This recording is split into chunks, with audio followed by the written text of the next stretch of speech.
राम राम दोस्तों, जय महाकाल जय महाकाली। दोस्तों काफ़ी समय बाद मैं आपके सामने वीडियो में आ रही हूँ। दोस्तों आज मेरे मन में कुछ ऐसा ख्याल आया कि कुछ ऐसा मंत्र देना चाहिए जो काफ़ी सारी साधकों के लिए आवश्यक है, जो रुचि भी रखते हैं, लेकिन ये सभी के लिए नहीं है। ये वो उत्कृष्ट साधकों के लिए है। बहुत जटिल प्रक्रिया है, बहुत कठिन मंत्र है। आज की जो मैं साधना लेकर आई हूँ वो विषय है डाकनी। दोस्तों डाकनी बहुत बड़ी शक्ति होती है, ये बहुत ही बड़ी ताकत होती है। डाकनी की शक्ति आप सोच लीजिए, एक चुड़ैल जो 56 कलाओं से युक्त रहती है, और उसमें भी अगर गुरुमुखी चुड़ैल हो वो उससे भी बड़ी होती है। और डाकनी तो दोस्तों जो गणिकाएँ होती हैं, देवियों की जो गणिकाएँ होती हैं, अब आप स्वयं सोच सकते हैं डाकनी शाकनी कितनी बड़ी चीज़ होती है। तो आज डाकनी का वो रूप के साधना मैं आपको बता रही हूँ। ये बहुत जटिल प्रक्रिया है, और ऐसे साधक जो काफ़ी समय से साधना कर रहे हैं, जो कई सारी साधनाओं में परिपक्व हो चुके हैं, जो कई सारी सिद्धियाँ प्राप्त कर चुके हैं, जिनने अपना गुरु मंत्र का काफ़ी समय तक जाप किया हो, जिनका ऑरा मजबूत हो गया हो, जिनने पहले कभी कोई ऐसी साधनाएं की हों, ये साधना सिर्फ उन्हीं साधकों के लिए है। ये मैं इसलिए बता रही हूँ क्योंकि कोई भी साधना करने से पूर्व सब कुछ देखना चाहिए, समझना चाहिए। हर साधना हर किसी के लिए नहीं होती है।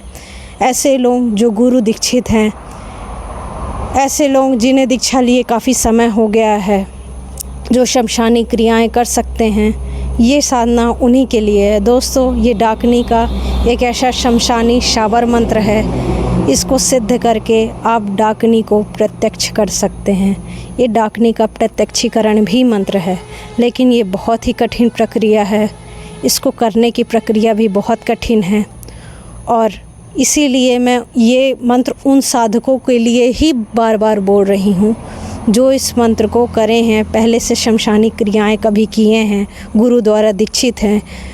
अपने गुरु आज्ञा को लेकर गुरु की सानिध्य में रहकर ही ये साधना करें, और अपने गुरु से आज्ञा ले लें, तभी इस साधना को करें। तो चलिए इस साधना के बारे में अब मैं आपको बताती हूँ। दोस्तों डाकनी बहुत बड़ी शक्ति होती है, गणिका के रूप में रहती है देवी के, और ये शमशान में भी वास करती है।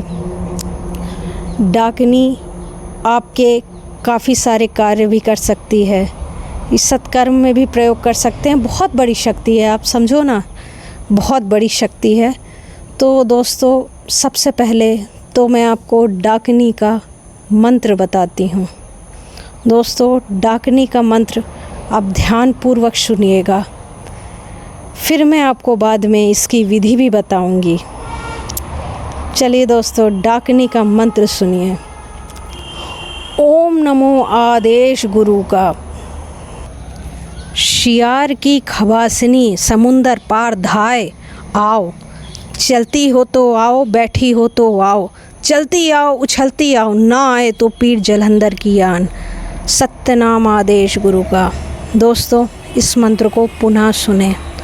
ओम नमो आदेश गुरु का। ओम नमो आदेश गुरु का। शियार की खबाशनी समुंदर पार धाए आओ, चलती हो तो आओ, बैठी हो तो आओ, चलती आओ उछलती आओ, ना आए तो पीर जलंधर की यान।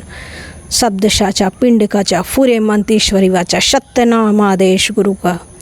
दोस्तों ये बहुत ही खतरनाक मंत्र है, बहुत ही खतरनाक इसकी प्रक्रिया है। दोस्तों इस मंत्र को करें और स्वयं फ़ायदा देखें। इस मंत्र में कई सारे जो अवशिष्ट यूज हो रहे हैं, मांस का प्रयोग होगा, मदिरा का प्रयोग होगा, और आपको यह क्रिया अर्धरात्रि में करनी होगी। दोस्तों चलिए अब इसकी प्रयोग विधि सुनिए। दोस्तों आप अमावस की अर्धरात्रि में सबसे पहले स्नान आदि करके स्वच्छ काले वस्त्र पहनिए। काला ही आसन का प्रयोग करना है, और चौमुखा चर्बी का दिया जलाना है।